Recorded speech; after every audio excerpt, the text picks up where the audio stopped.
Well, good morning, everyone, and welcome back. We hoped you enjoyed the breakout sessions yesterday and had some time to review some of the community college career education videos. This morning, I am so happy and pleased to be able to introduce today's keynote speaker, Dr. Ajené Wilcoxson. Ajené is currently serving as the professor of business and entrepreneurship at Riverside City College, and he holds a doctorate in multi-faith theology and an MBA in entrepreneurship. He is a student of logotherapy and a certified certified 6 seconds emotional intelligence advanced facilitator, assessor, practitioner, and preferred partner. He focuses on developing an emotional intelligence mindset in his students and his clients. He facilitates inspirational talks and workshops, but foremost, he's a teacher, a guide, a helper, and a lifelong learning process. His passion and foundation are living and teaching how to experience a soul-centered, emotional, intelligent life. And with that, I will turn it over to you, Ajené. Thank you so much for that nice introduction. I appreciate it. Good morning, everyone. Thank you for being here.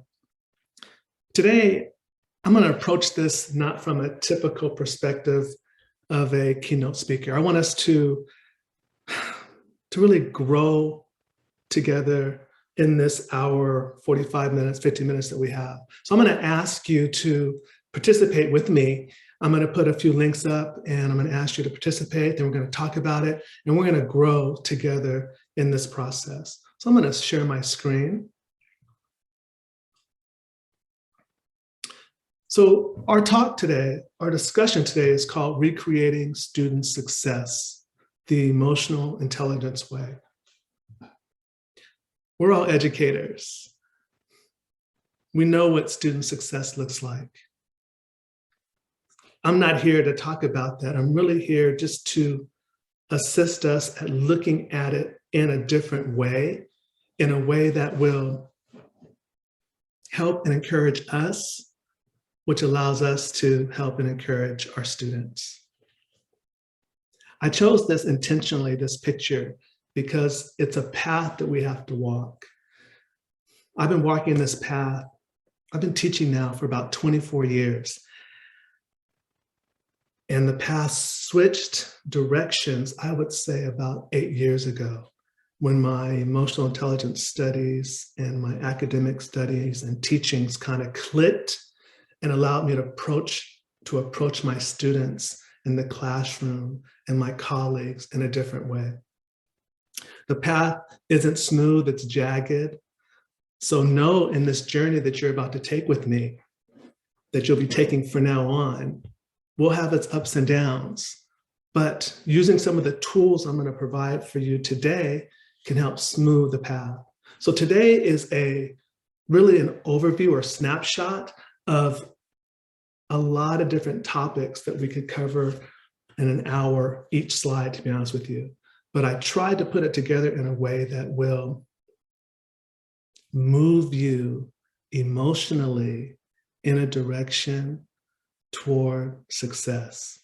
So I think before we go to the next slide, I need to really define what emotional intelligence is. Simply, it's being smarter with your feelings. It's being smarter with your feelings. Now that sounds funny because I don't know about you, and maybe some of you have, but I have not. I was never taught about emotions. I never took a class on emotions.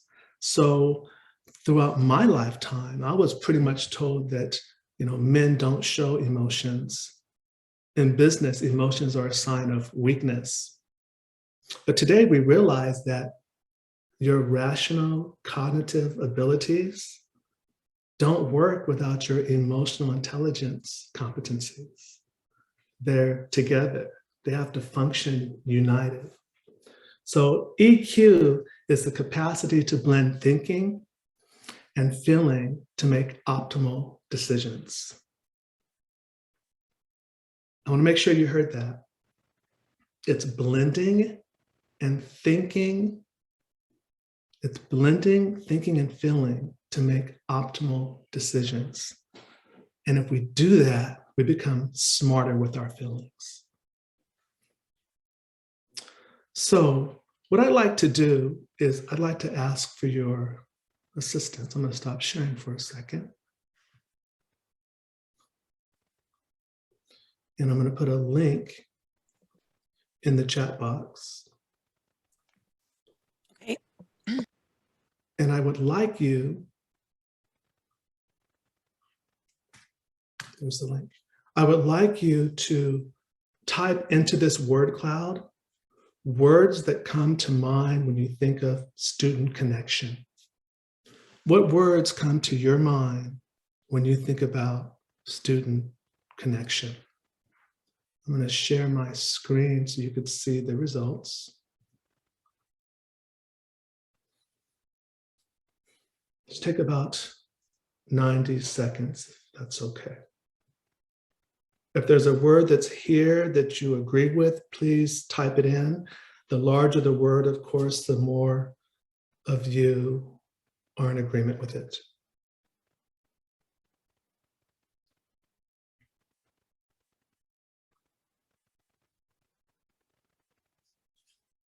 I see a few of you put chat in the, or trust in the chat box. If you can, please put that into the cloud. That way trust becomes bigger.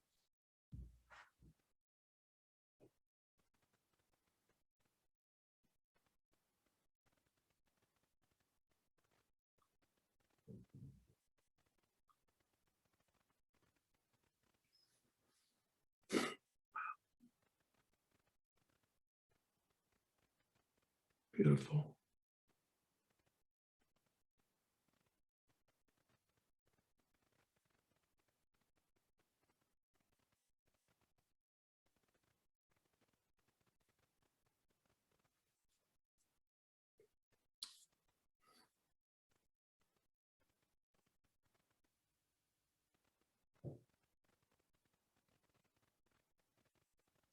My goodness.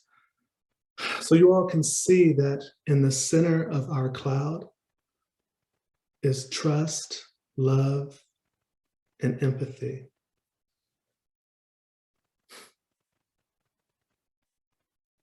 Support, trust, love, empathy.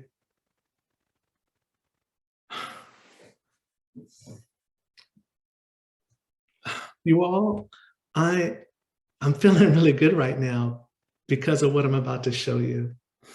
So 109 of you have responded, 110 of you have responded with some wonderful words that represent student connection.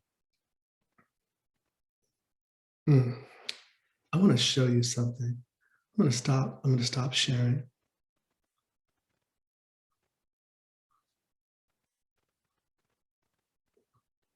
Just give me 1 second, because you're going to want to see this. Wow.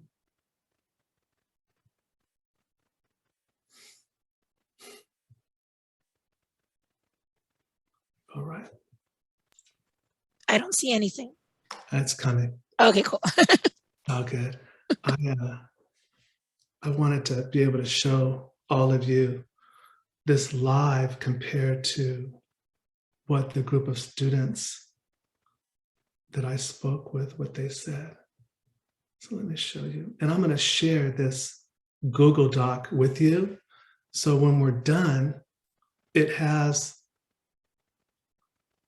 the areas I'm going to ask you to participate with me, and it has more detail about the things we're going to discuss. So these are our words. Let me blow this up just a little bit bigger. These are the words that you just came up with the two that are centered are trust and empathy. So I asked just one of my classes this week to tell me what words come to their minds when they think of student connection. And matter of fact, I'm going to give you this link right now.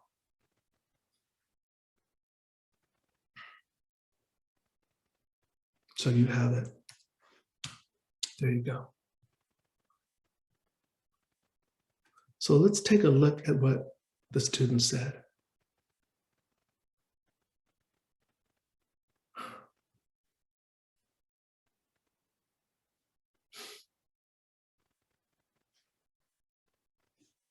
Do you see what is number one? What's the largest in the middle? It's trust.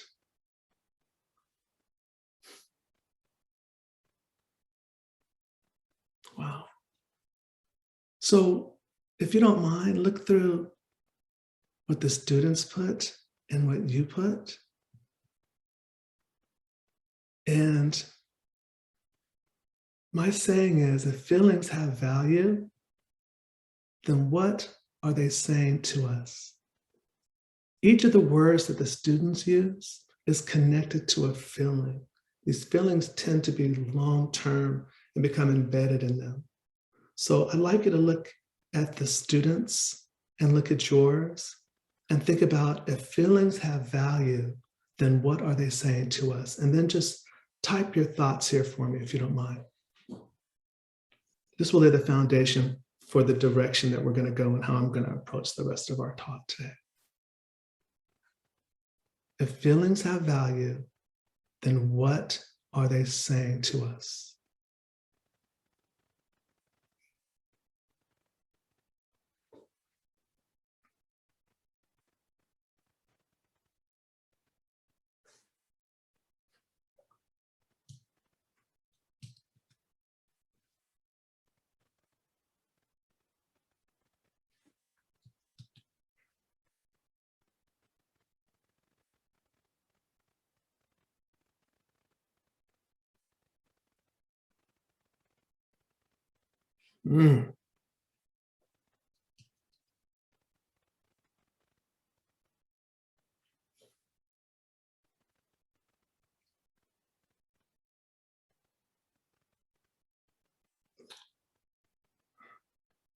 Our voice matters. Students want professors that care about them. We need to ask how. We need to ask them how we can help. We need to build trust and rapport in order to connect.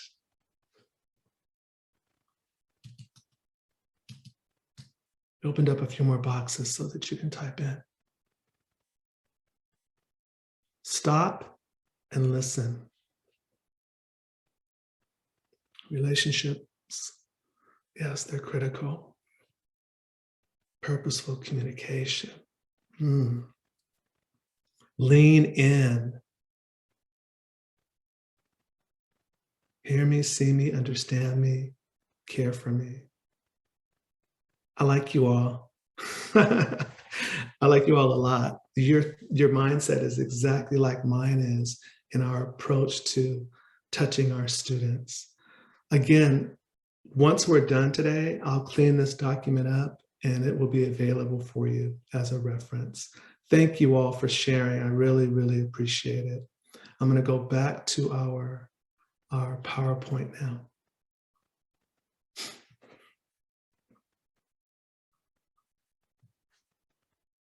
Wow. Fantastic. All right, here we go.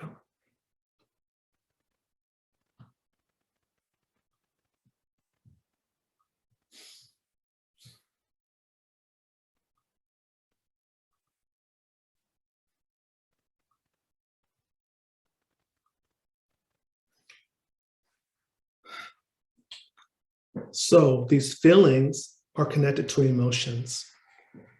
This is a tool that I've used for a number of years. And a lot of times students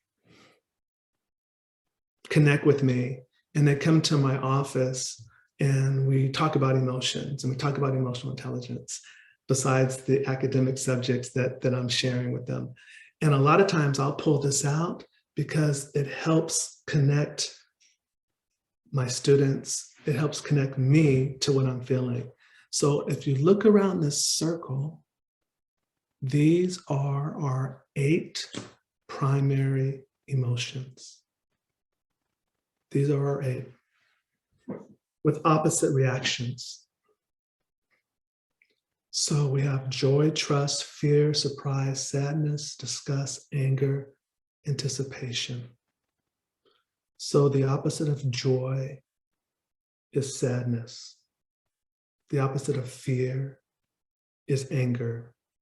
The opposite of anticipation is surprise. The opposite of disgust is trust. Now, if you have any thoughts or questions, please put it in the chat box and I'll respond. So when we look at these, there's a physiological reaction.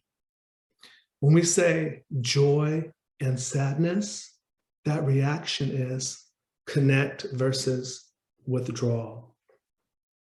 When we look at trust and disgust and trust, that reaction is reject or embrace. Each of these combinations has a reaction.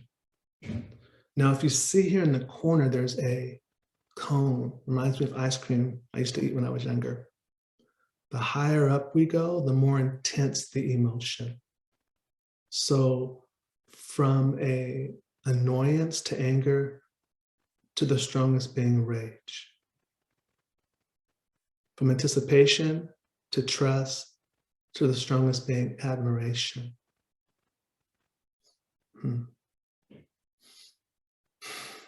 Now look, this is, you all know emotions are extremely, they vary. Sometimes it's hard to pinpoint one. So if we look at the areas without color, it's a combination between the two primary. So between joy and trust, we have love. Between trust and fear, we have submission. Between trust and fear, we have submission. As we go lower again, from trust, at the lower level, there's acceptance. At the higher level, there's admiration. Now, what I've done and what I will provide to you in that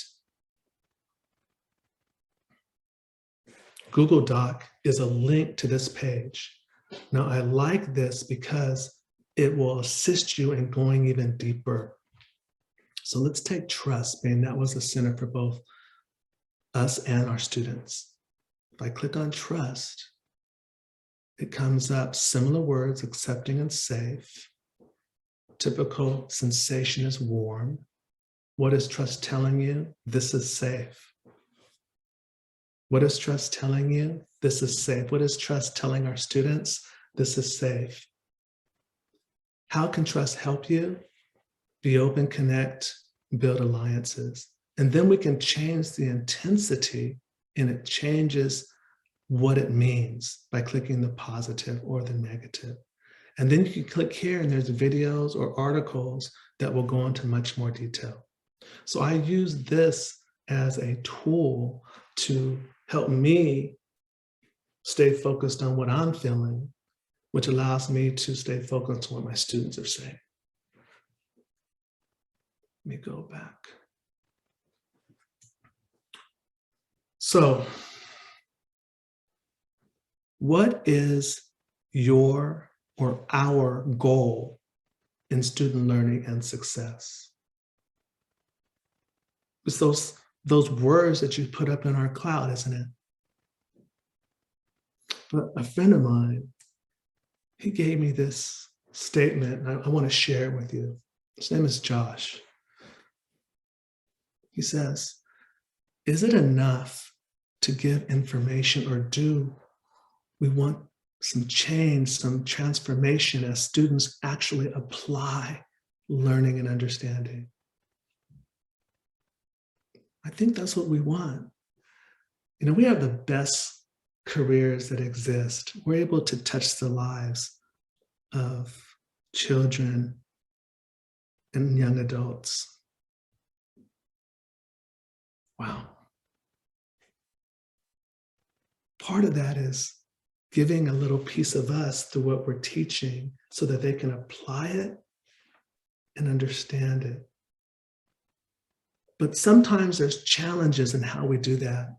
There's borders that prevent the student from engaging us at that level. And sometimes I've had boundaries that I've put up that have prevented me from going deeper with my students from an educational perspective. So to help with that, we've come up with this. It's called the change map. Engage, activate, reflect. That's the premise of this map. Engage, activate, and reflect. But before I go into that, listen, I took an acting class a long time ago, and I realized actors have to come with intention. The audience feels the intention. So if the script says, I don't want cookies, but the director says, Ajené, actually, you want those cookies really bad. The intention is to get them. So if my intention is to get them, even though I say I don't want to, that hiddenness, the audience can see through. So years ago, I realized that when I'm clear with my intentions, my students understood me better. When I'm clear with my intentions, my students understood me better. And I'm a very simple person. So a way to help me get into that mindset is when I come into the door, I knock on the door sill, or I touch the door sill just to get me into that intention, because the students will feel that, right? So look at this with me. Look at this. Our goal is to connect the rational and the cognitive, because remember I said together is what makes highly functional human beings. We got to connect the two. So when we talk about engaging, we're talking about the cognitive and emotional hooks. Hooks so that our students can see value in what we're giving them, whether that's in the classroom or in a counseling session, or just helping and having a conversation with them about something that's important to them. We've got to use this engage area so that they see value. Once we've done that, we need to do what's called activate. And in this activation stage, we are trying to give them real-time experiences. We've got to make it real for them. If we can make it real, it creates a gut feeling in our students. And then the last one is reflect, synthesizing and concluding. Engage, activate, reflect.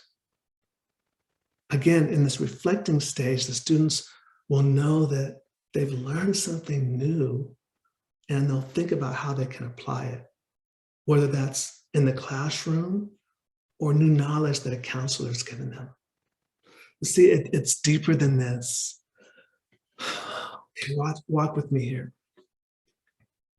Most of our students come to us with frustration because of past experiences. We have to go from frustration to excitement in order to engage them. Many of our students, as you know, come to us with fear.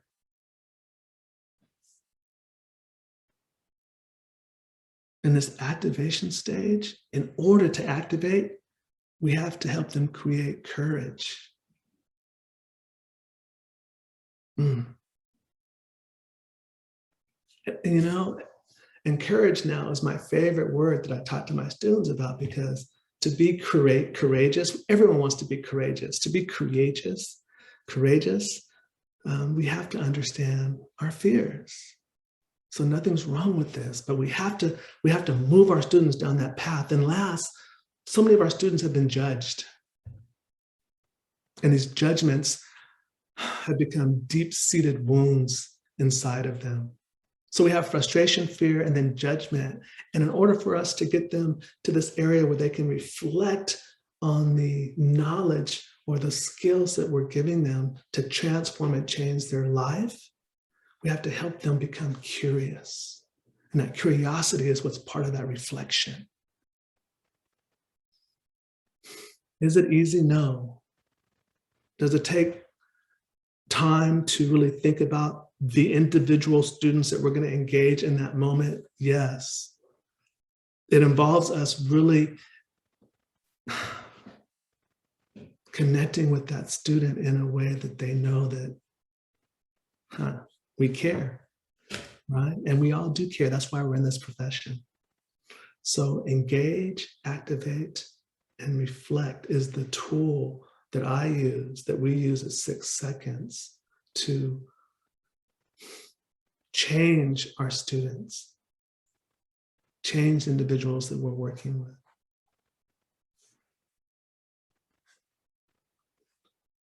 So this is, you're going to like this because you all are in the education profession.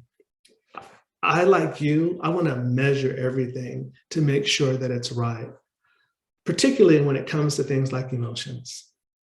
This is the foundation of how we teach and share emotional intelligence. KCG, know yourself, choose yourself, give yourself. When we talk about know yourself, it's just self-awareness, helping our students to become self-aware. And we can do this without talking about self-awareness. We can engage this in a conversation in a way that helps them think about it, right?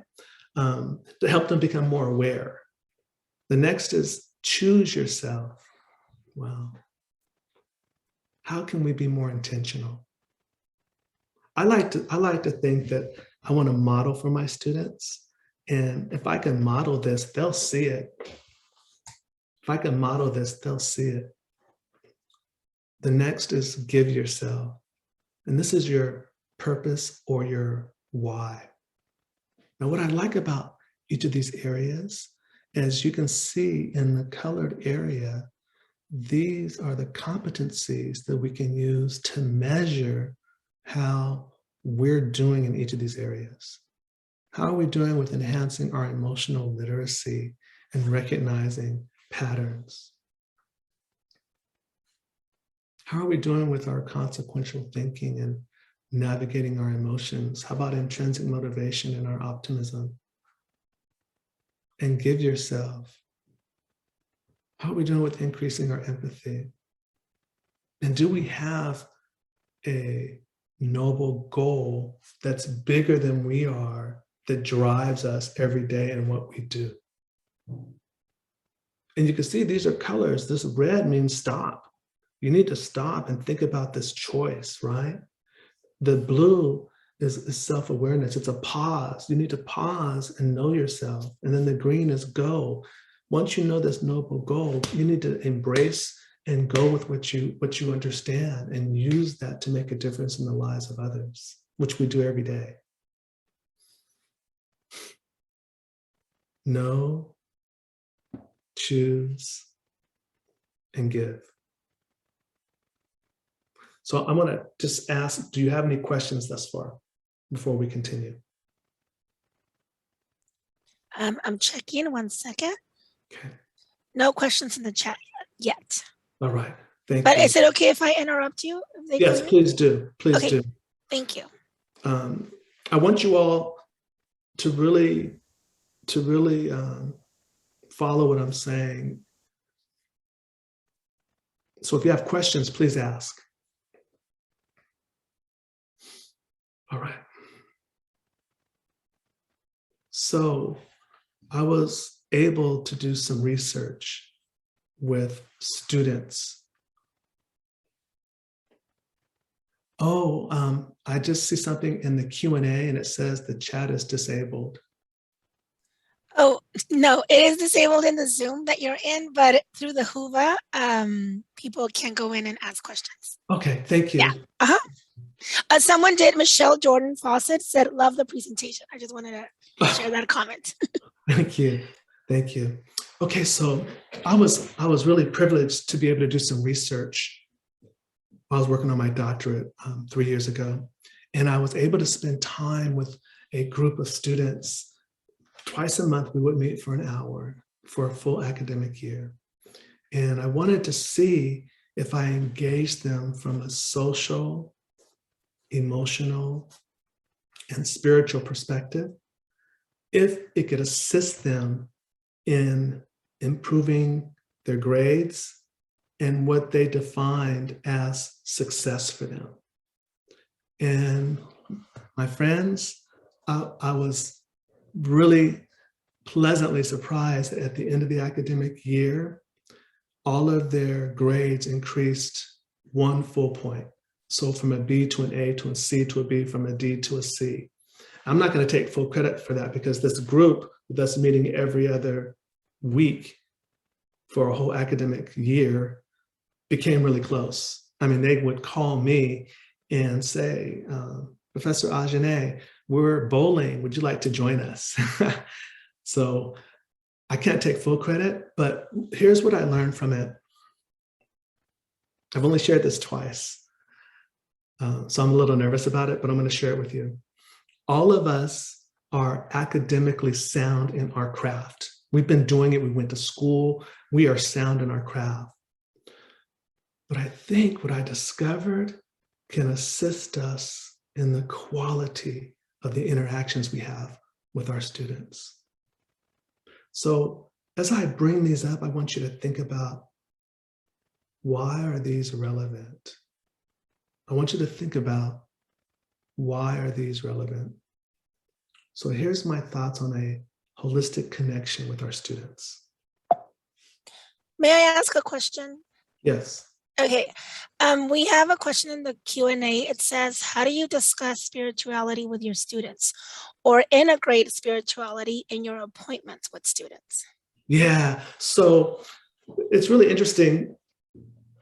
I probably do something that a lot of people do not do. I want my students to know who I am.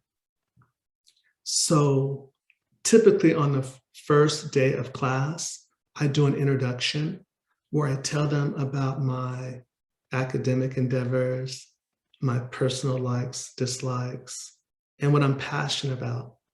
And one of my passions is spirituality, particularly spiritual emotional intelligence. Spiritual emotional intelligence, because I believe that brings a balance. And typically because of that, students will come to my office to have a conversation. And it's not just students that you would think are religious or just spiritual, students who are agnostic and atheists who also come because they feel comfortable that they can have this conversation with me. Yeah, thank you for asking that question.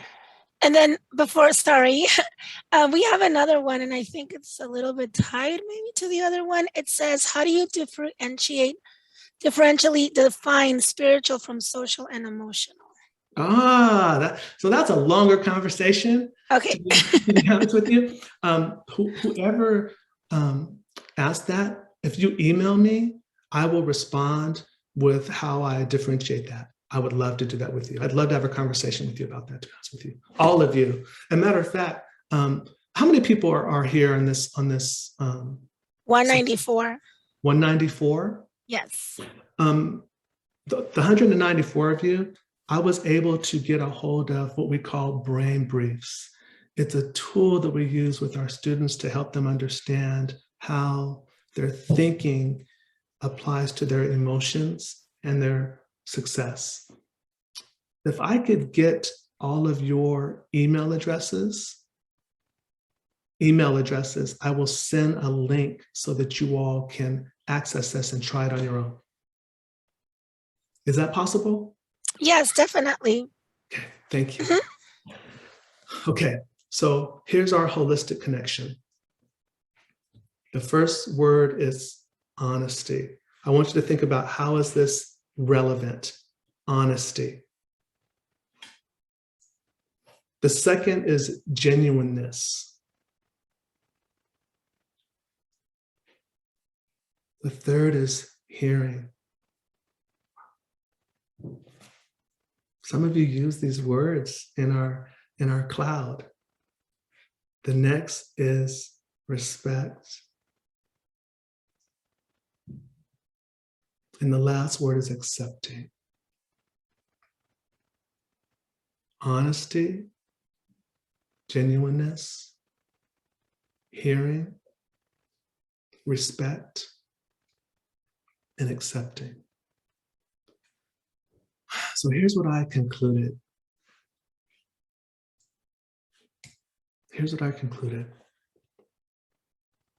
Our students are moved by our honesty,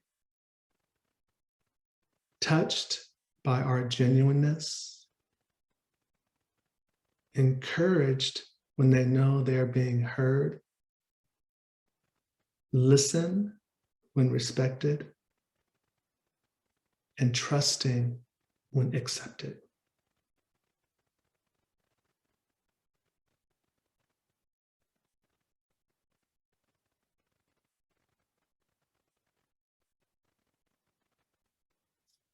I can't see you, so please put something in the chat box and tell me how you feel about that. Our students are moved by our honesty, touched by our genuineness, encouraged when they know they are being heard, listen when respected, and trusting when accepted.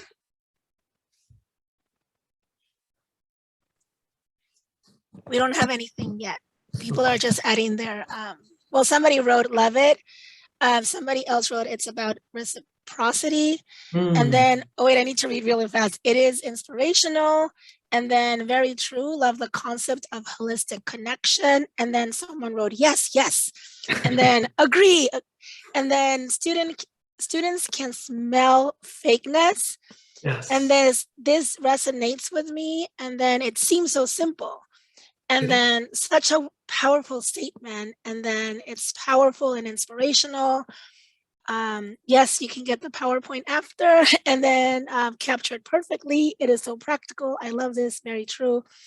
And then someone wrote, Michelle, I have experienced this, and it is about developing relationships and creating a place where they can feel comfortable to be themselves. And then totally resonates, it works. Students will trust when accepted. Should I continue? No, that's good. Thank you all for giving me some feedback. Doing Zoom is rough when you can't see individuals that are participating as opposed to being live. So thank you. This is real personal to me. And so you're the second group that I've ever shared this with. So thank you. I really think that this is the foundation of us establishing a deeper connection. I have to tell you, it's worked for me. This is who I am with my students. And I wish they were here so that you could talk to them, because I've worked really hard to be honest with them, to be genuine with them, to show them that I am hearing them. I want them to know that I respect them and that I accept them. And in doing that, I'm able to deeply connect with my students in ways that I've never thought possible.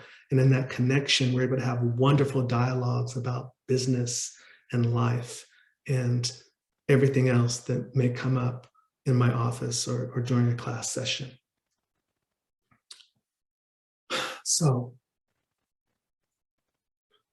this next slide, I'm really pleased that we all said the same thing that students said. Trust was at the center of our clouds. So in the Menti document that I shared with you, I'll pull it up. I want you to tell me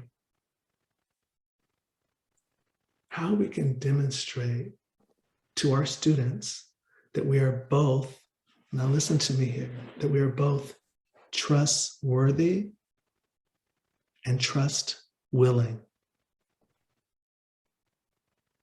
How can we show our students that we are trustworthy and trust willing?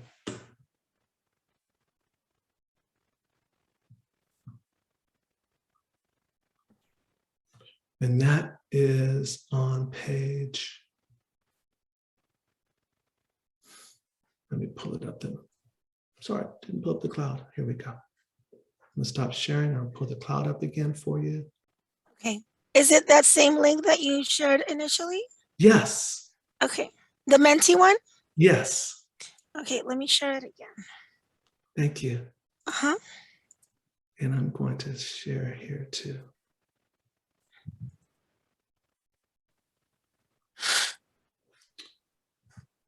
How can you see the the Mentimeter question? Let me double check 1 second. Thank you. It's Yes, it's up. Thank you. how to demonstrate? Yeah. Yes. Mhm. So how can you and I demonstrate both that we are trustworthy and that we are trust willing?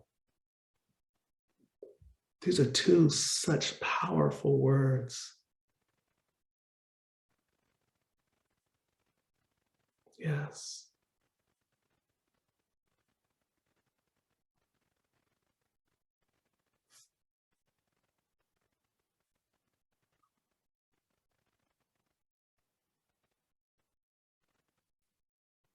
Yes.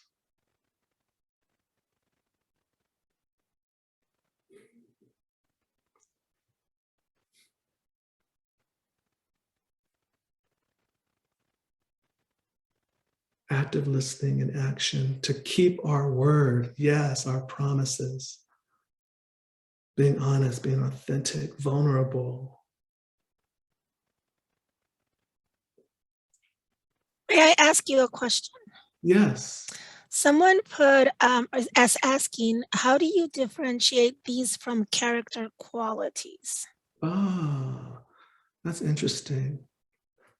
So a lot of times, character qualities are the evolution of an emotion. It could be something. I showed you those core 8 emotions, and a characteristic typically is something that's taught that elaborates on an emotion. That makes sense. Thank you. Mm-hmm. Well, we have some great ways to demonstrate our trustworthiness. We have to prove to our students that we're trustworthy. And then if we do that correctly, they'll be trust willing. I love it. By listening and being non-judgmental, by showing up and following through, by validating. Absolutely. These are wonderful. Thank you so much for sharing.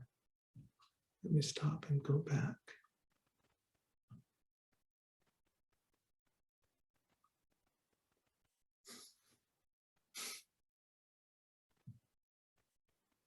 And I will put that in our Google Doc so that you can have it later.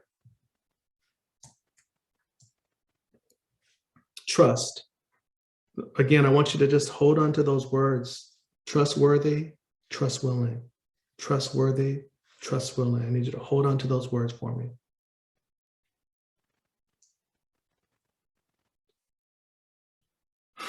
So we talked about a lot today.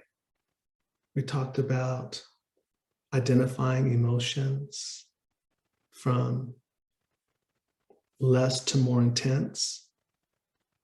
We were able to connect those through our map that allows us to understand the process of learning in a different way and how emotions are connected and how we have to transition students in that process in order to touch them.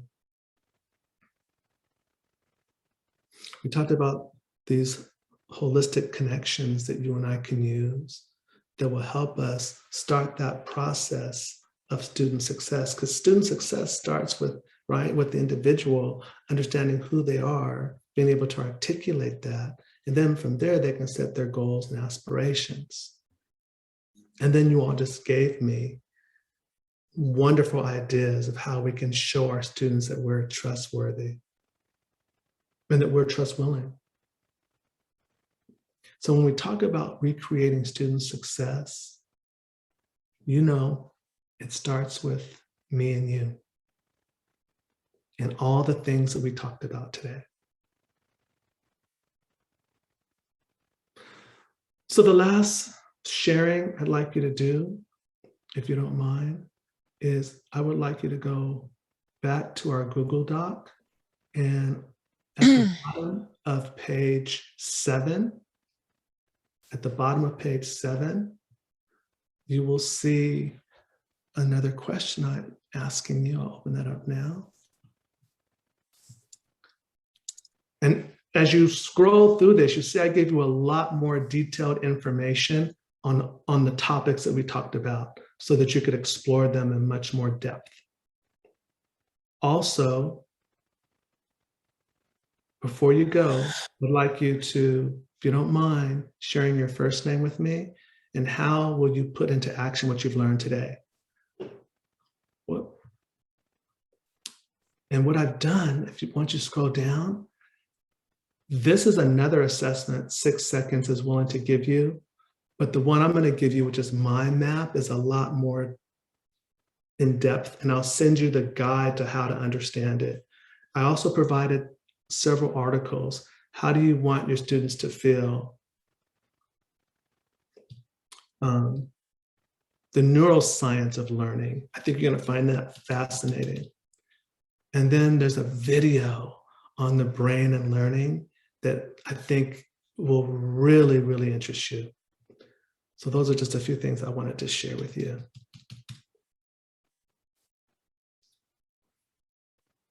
Thank you. You're sharing ways that you will put this into action today.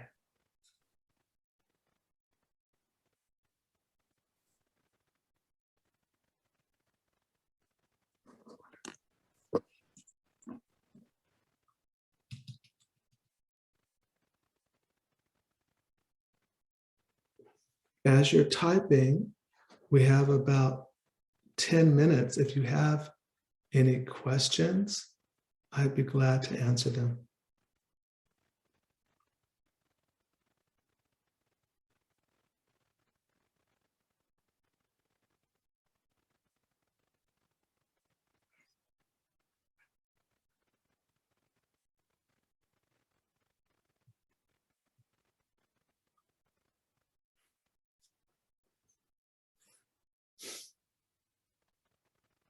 I want to thank you for joining me this morning as we walk down this path of seeing student success, seeing our students in a different way, in the way, in an emotional way.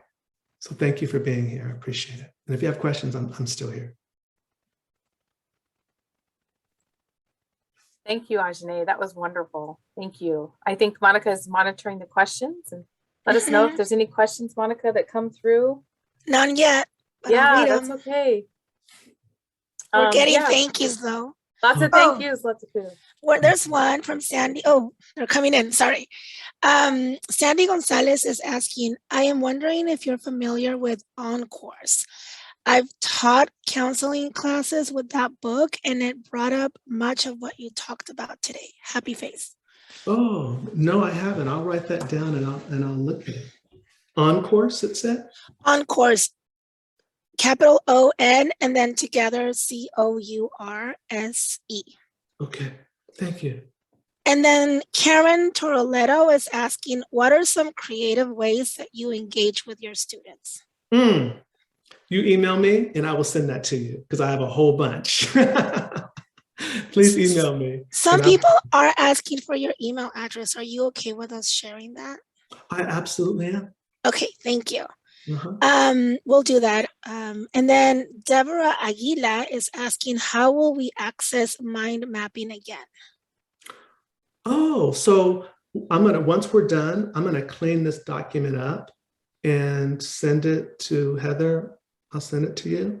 And then she'll be able to put it someplace so you'll have access to it and it will be there.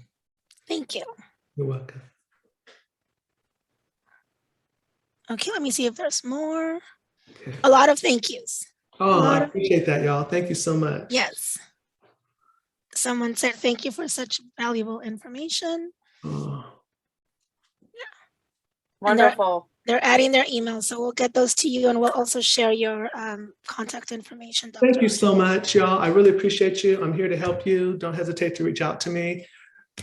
This is what I love. And if I can assist you in any way, you can count on me. Thank you. And to close up the comments, I'm going to read what Sandy Gonzalez said. I'm sure a lot of attendees are feeling this way. She said, thank you for blessing us this morning. I feel refueled and inspired. Fire, capital letters, exclamation point. I appreciate that. That touches me. I really appreciate you. Thank you all very much. Wonderful. Thank you, Ajené. That was wonderful. Thank you for giving us the time to slow down, take a breath, and just to reflect. This is really helpful, as you can see in the comments or that Monica read. And we'll be sure to share those comments with you over email as well. I know you're on the back end, so you can't see them all, but thank you so much for this time with you this morning. Thank you. And thank you, Monica, for facilitating and helping us with the questions. That was so helpful. Monica is our behind the scenes guru. So thank you, Monica. Thank you, Monica. Yes, we will be sure to share, like Monica mentioned, Ajené's direct email address, as well as the link to his Google Doc and his presentation in Whova. It'll be in the day 2 keynote section area, or they'll also be in the document section. So please know that we will have everything there for you. And I think, Ajené, you're going to work on that Google Doc, and we'll make sure we post the link. So that's a live document. So go into it anytime. Lots of valuable information there. Thank you so much. We appreciate it. And so now, since we don't really have a closing session today, before we hop into our breakout session 3 and 4, we'd like to take this moment to thank you all for attending the 2021 Counselor Conference. What a conference this has been. This is day 2, so we're not done yet. But we just wanted to point out some of our regional resources. These are our websites. They're filled with helpful career education resources for counselors, educators, parents, and students. So you can see the myworkforceconnection.org is more for practitioners. All of the counselors on the line, faculty, administrators, and career ed is our forward front-facing, public-facing website, program finder tool for college programs, for parents, students, anybody, practitioners can use that as well. So we wanted to point out those 2 websites. And then Monica, if you can click to the next slide, we encourage you to follow us on social media. Feel free to access your Whova website for the next several months to download any and all conference materials, as well as the breakout recordings. We will have all breakout recordings up and ready within the next week or 2, so just check back. You can listen to those that you weren't able to hear and re-listen to the keynote presenters, Tina Nobartel, as well as Ajené, Dr. Wilcoxson. Thank you so much. We'll have those recordings available. So, and don't forget, I wanted to remind everyone, if you wanted to sign up to receive the 2022 Career Education Guide and Priority Sector handouts, those printed copies, they're fresh off the press. They can be delivered to you in spring, and you can sign up for those documents to get those on the homepage in Whova. Just scroll down on that homepage and you'll click that Google Doc to sign up. So with that, we just want to say thank you for joining us all virtually, and hope that over the past couple of days, you're in the process, or you've already expanded your understanding of local career education pathways. Don't forget to, after each session, to complete the post-event survey, the rate session, and then also a post-event survey will be emailed to you. So please fill that out. Let us know how you like the conference or what we could do better next year. We want to be as engaging as possible, and we'd love to see you all back next year. So with that, we'd like to say thanks again. Enjoy sessions 3 and 4. Session 3 will begin at 10:30 a.m. and session 4 will begin at 12 p.m. And then that'll be day 2 close. So thank you, everybody. Enjoy the rest of your afternoon. We